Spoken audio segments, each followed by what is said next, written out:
Hey everybody, Dan here with Pain Free You. It's a gray day, but it's nice in the 50s, so not too bad. I don't need a big jacket or hat or gloves, so always a good thing. Spring is around the corner. So, today I want to talk about this concept. This is for the people who are struggling. And the title of this video is Why Quitting is the Only Way You Fail. All right? Why quitting is the only way you fail. And you could probably guess at the contents of this video, but I'm going to have a little chat with you about this topic anyway, because I think it's really important. So, I'm going to catch a couple of lungs full of fresh air. Been inside all day.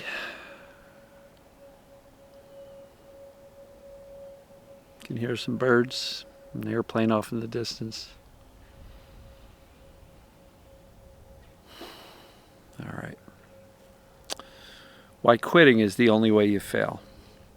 And of course, if you've followed my channel, you know that I talk in the context of mind-body recovery from chronic pain, other chronic ailments, and a lot of people are on their recovery journey, right? And quitting is the only way you fail.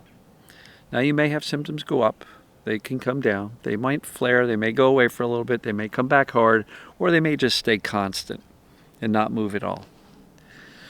And I know many of us, hey, on my 13-year journey, I said, screw this stuff. And I just dealt with it. I lived with the pain off and on. Then I'd keep coming back to Sarno's work because that was back in the, probably in the 90s. Early 2000s when I had the majority of my pain. But I would say, forget this, screw this, not working. Or it would work and then it'd come back, and then it would work and come back harder, and then I'd say, screw this. And I probably quit at least half a dozen times over that 13-year span. Fortunately, I kept picking it back up. Fortunately, I didn't quit for good. And so I do, just first of all, I want to honor the struggle and recognize the desire to throw in the towel and just say, I'm done. I am so done trying to get better. Now that concept is actually not too far off of what it takes to get better. Being so done trying to get better can actually be useful if you wrap that with the context that says, it's TMS, it's perceived danger creating the symptoms, so therefore there's nothing to get better from. So sometimes the concept of, I'm done trying to fix myself, ... because there's nothing to fix, can be a useful reframe for you. And that's the truth. I mean, pain-free you. The entire goal of what I do here is to basically echo what Dr. Sarno said. There's nothing wrong with you. Go live your life. All right? Now, you listen to that statement and you go, you drive me nuts, Dan. Of course there's something wrong with me. I hurt. I have these symptoms, that symptoms. I'm dizzy. I've got reflux. I've got this. I've got, you name it. I've got all sorts of stuff. What do you mean there's nothing wrong with me? And even if you're telling me my body's fine, I got a brain problem because my brain's causing all these symptoms and it's doing this to me. What do you mean I got nothing wrong with me? I get it. I truly get it. I talked to my brain. I thought psychologically. I stopped doing physical treatments. Then I would start them again. And then I'd stop. And then I'd start them again. Right? I tried to employ Dr. Sarno's 12 daily reminders. This never worked. Never worked permanently. It would work for a little while and then it would come back.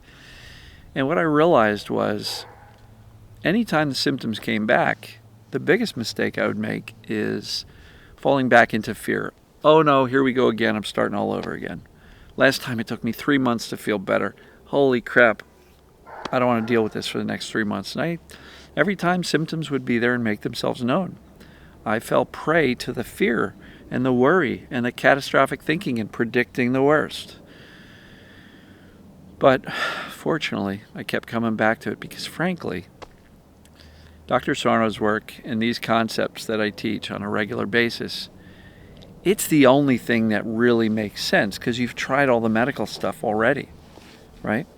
It's the only thing that truly makes sense. And so that's why I kept coming back to it, because I was looking around going, nothing else worked. I don't have any other options.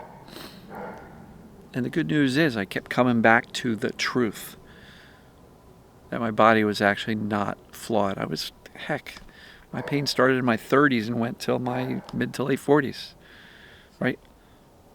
There was nothing wrong with my body. And I've proven that over and over and over again for the past 13, 14 years since I got out of the chronic pain. You know, me and my son have loaded up a U-Haul truck and packed and moved households of furniture, loaded up a dumpster with a whole bunch of crap from the house I lived in for 25 years with no ill effects, right? I've sat in a kayak for 8 hours fishing, got out, and then lifted this 80-pound kayak up onto the roof of my car. I've proven over and over and over again that my body was never the problem. Yet, I had 13 years of pain, which started by bending over to put on my underwear. That's how ridiculous this stuff can get, which is why I'm so compelled to put this message out there every single day, because I know that this stuff works. It worked for me. It's worked for countless people around the globe already. I get messages daily from people saying, Dan's stuff helped me out, right? I just posted my 69th or 70th full interview success story. You know, go to Pain Free You Success, scroll through there, look for your symptoms if you want to find one that matches your situation. You know, this stuff works, folks. And there's a lot of practitioners out there teaching this stuff, and they're all amazing people. Most of them have gone through the journey just like I did, and now they feel compelled to help other people as well. And so it does get a little bit confusing, and I was confused too, because I was trying 18 different things to get better as well. And so pick a practitioner and stick with them. Don't quit. Stick with them. I'm not saying disregard everybody else, because we can all learn something from the other folks out there doing this stuff. But if my stuff resonates with you, stick with this. Don't try my stuff and add in journaling and add in breath work and add in meditation and add in some stretching, because some TMS mind-body people say it's really important to stretch and exercise your body part that hurts. I don't buy that. That's confusing the brain by doing these physical treatments to treat the body. My take is your body's not the problem. Sitting outside, spring fever. So, a little bit of pollen in the air, I guess.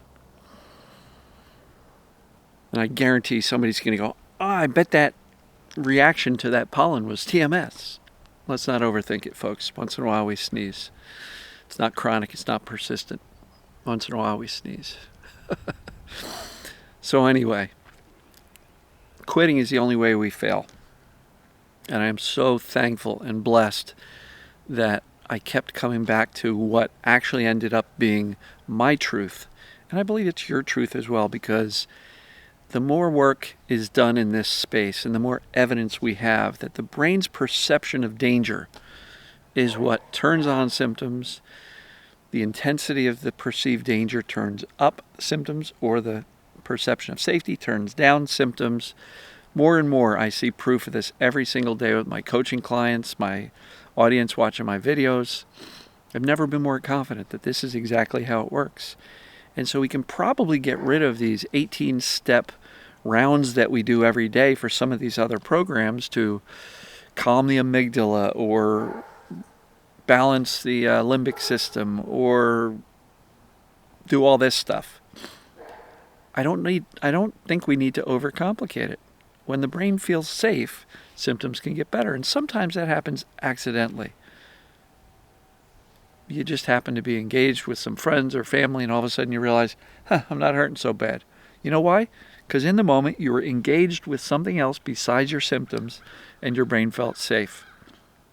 When you are completely engrossed in and consumed by your symptoms and looking for them and dreading them and predicting them and just gnashing your teeth over them, they're present, and they're often much more intense at that time.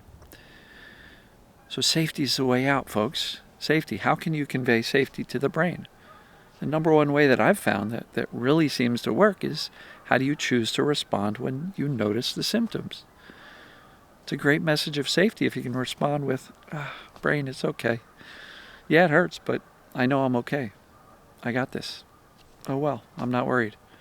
Right? That is so much more powerful than the freak out. Right? So safety is the way. Engage in living your life, not fixing it, because there's nothing to fix. So I'm going to wrap this one up here. I hope this makes sense.